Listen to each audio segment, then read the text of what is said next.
1, 2, 3. In Savannah, Georgia, on March 30th, 2023, representatives of 2 government agencies, a local nonprofit, and a foreign military gathered in Savannah History Museum.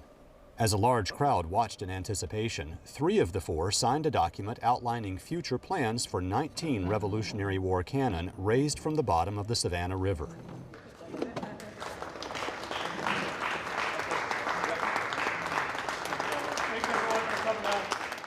The U.S. Army Corps of Engineers, which discovered the first of the artifacts during dredging in February 2021, and the Georgia Department of Natural Resources, which owns all such historical objects discovered in the state's waters, agreed to partner with the nonprofit Coastal Heritage Society to exhibit the cannon in the museum after conservation efforts are completed.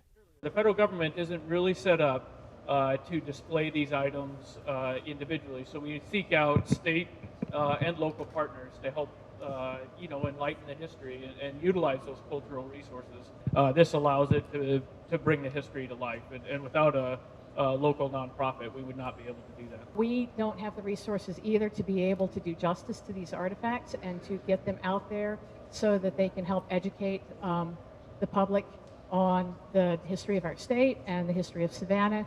And we are just really happy to have these partners that can help us out to get these items and these artifacts out there for exhibit so people can learn the history, to better tell the story of the history of Savannah and the state of Georgia. I think it's important that the community here knows about the role that Savannah played in the American Revolution. So this is very exciting to have more of the story, more artifacts from that history to be able to share the story in a new and larger way.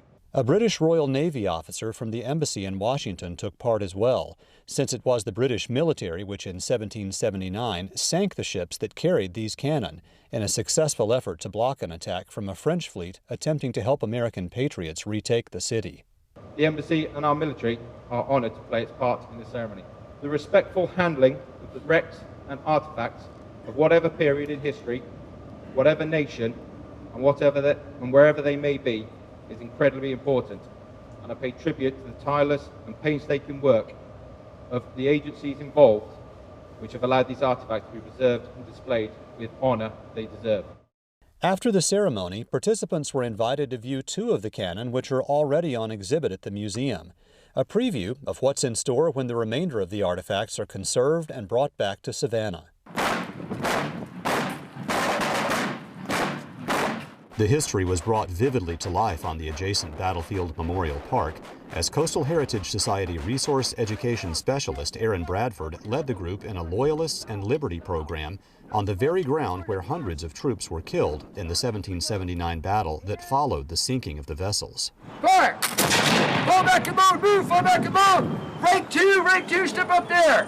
New archival discoveries injected unexpected excitement into the proceedings.